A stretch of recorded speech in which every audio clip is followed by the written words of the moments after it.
In modern warfare, the ultimate strategic leverage is no longer measured by the maximum range of a cruise missile, but by the relentless economic pressure of a sovereign defense loan. As geopolitical friction points like the Second Thomas Shoal push the Indo Pacific region to the brink of open confrontation, the Philippine Air Force finds its primary maritime border defenses dangerously exposed. Leading global defense analysts argue that under Manila's new comprehensive Archipelago defense concept, the nation's current fleet of lightweight Fa-50PH fighters is strategically outmatched, leaving their territorial airspace tactically vulnerable to sophisticated fifth-generation platforms. On paper, their only tactical salvation would be the rapid acquisition of a heavyweight multirole fighter, a goal that has remained financially impossible for over a decade. However, a massive diplomatic finance package has just shattered this deadlock, threatening to disrupt the established monopoly of Western defense contractors. Public financial disclosures from early July 2026 reveal that the Export-Import Bank of Korea has officially extended a historic credit proposal to the Philippine Department of National Defense. Under this groundbreaking framework, South Korea is offering to finance 70% of a projected $1,930 million contract for the acquisition of 12 to 20 KF-21 Boramae stealth hybrid fighters.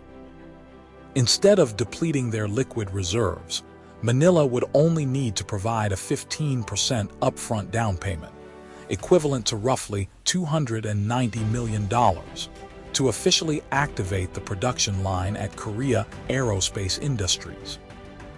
This financial plot twist arrives exactly as the serial production version of the KF-21 completed its maiden flight on April 15, 2026, in Sashin, proving that Seoul can deliver advanced hardware years before Western production lines can clear their backlogs. Before we go on, do you think this massive financing strategy will make South Korea the dominant defense supplier in Southeast Asia? Subscribe now to stay ahead of the global balance of power, and tell me where you are watching from. To fully appreciate why this 70% financing mechanism is a strategic masterstroke, one must analyze the technical capabilities of the KF-21 Boramae, which engineers describe as a Generation 4.5 plus hybrid fighter.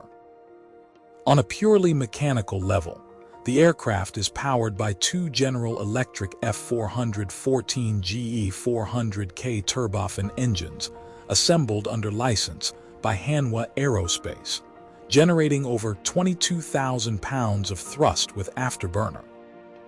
This propulsion package drives the platform to a maximum speed of Mach 1.81 and delivers a combat radius exceeding 1,000 kilometers. For defense planners in Manila, this means a single flight squadron deployed from mainland bases can comfortably project power and establish a continuous presence over the outermost boundaries of their exclusive economic zone. Furthermore, the technological suite engineered into the platform introduces a formidable defensive umbrella. The aircraft features an advanced active electronically scanned array radar system developed by Hanwha, which operates in tandem with an infrared search and track sensor and an electro-optical targeting pod. This integrated sensor network allows the pilot to detect targets with a minimal radar cross-section, such as low-flying unmanned aerial vehicles or older-generation aircraft, long before the platform itself becomes visible on enemy radar screens. For long-range engagements, the aircraft is built to utilize the Meteor beyond visual range air-to-air missile, a weapon that relies on a solid fuel ramjet motor to sustain speeds of Mach 4, creating the largest no-escape zone of any contemporary air-launched missile. This technical sophistication stands in sharp contrast to the paralyzing backlogs plaguing Western supply chains. While Lockheed Martin presents the F16 Block 70 as an alternative, global order books are severely backlogged due to production reallocations for European and Middle Eastern defense sectors, forcing a potential 4 to 6 year wait time for new airframes. Similarly, Saab cannot leverage the sovereign credit guarantees required to match the South Korean aerospace industry. By contrast, the production timeline demonstrated during the successful April 2026 serial flights ensures that initial aircraft deliveries can begin between 2027 and 2029, offering an immediate remedy to the tactical vulnerabilities facing the Philippine Air Force.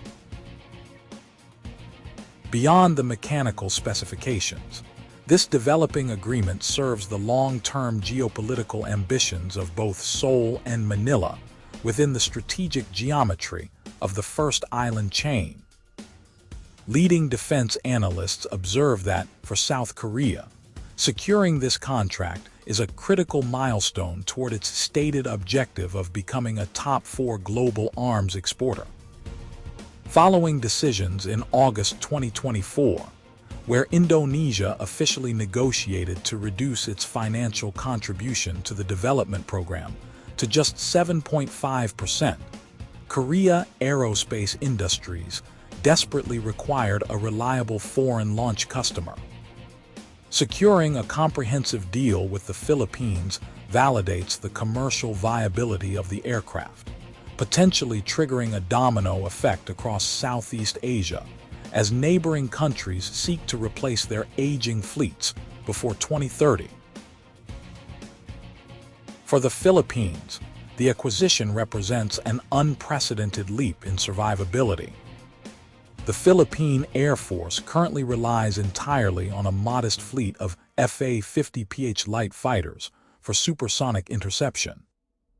Global security analysts argue that the introduction of a heavier platform is a prerequisite for operationalizing the newly established comprehensive Archipelago defense concept, a strategy designed to transition the military from domestic counterinsurgency to active maritime deterrence.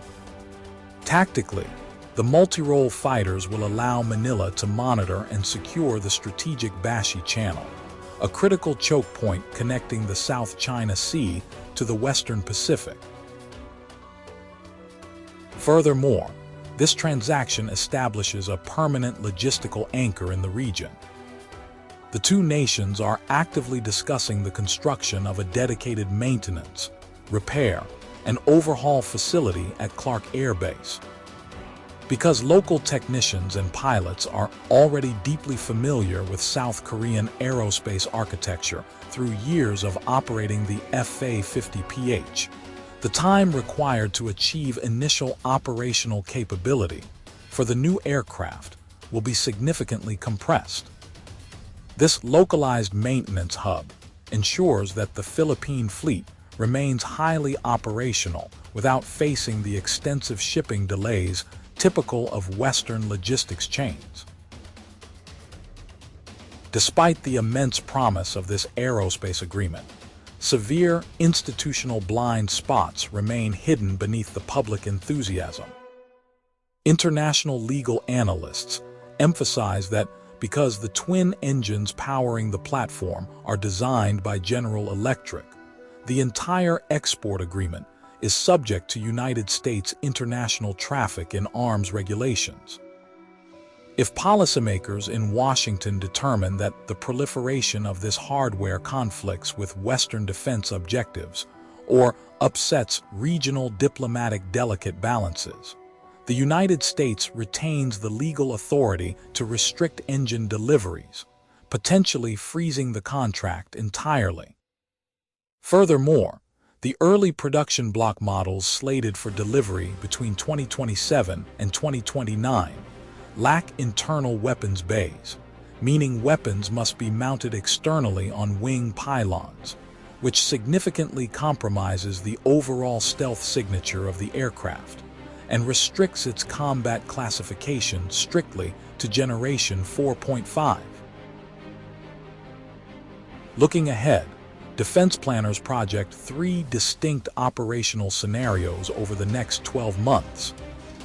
In the primary scenario, following the official integration of the first combat wing into the South Korean military, in late 2026, Manila will formalize a binding memorandum of understanding to execute the initial 15% deposit. In a secondary scenario, the United States could launch a counter-offer, utilizing foreign military financing to subsidize advanced F-16 platforms to preserve its historical regional market share. In the final, least likely scenario, domestic fiscal friction within the Philippine legislature could delay the necessary defense appropriations well into 2027.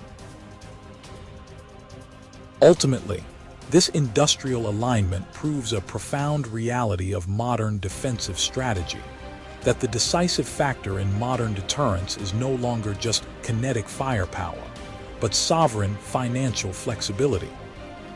By extending a massive 70% credit line, Seoul is effectively changing the paradigm of global arms procurement, proving that the vendor who creates the most accessible economic pathway will ultimately control the tactical future of the Indo Pacific region. Do you believe that this historic credit framework will permanently displace traditional Western suppliers from the Southeast Asian defense market? Or will Western industrial giants successfully counter this strategy to regain their historic monopoly? Leave your thoughts in the comments below.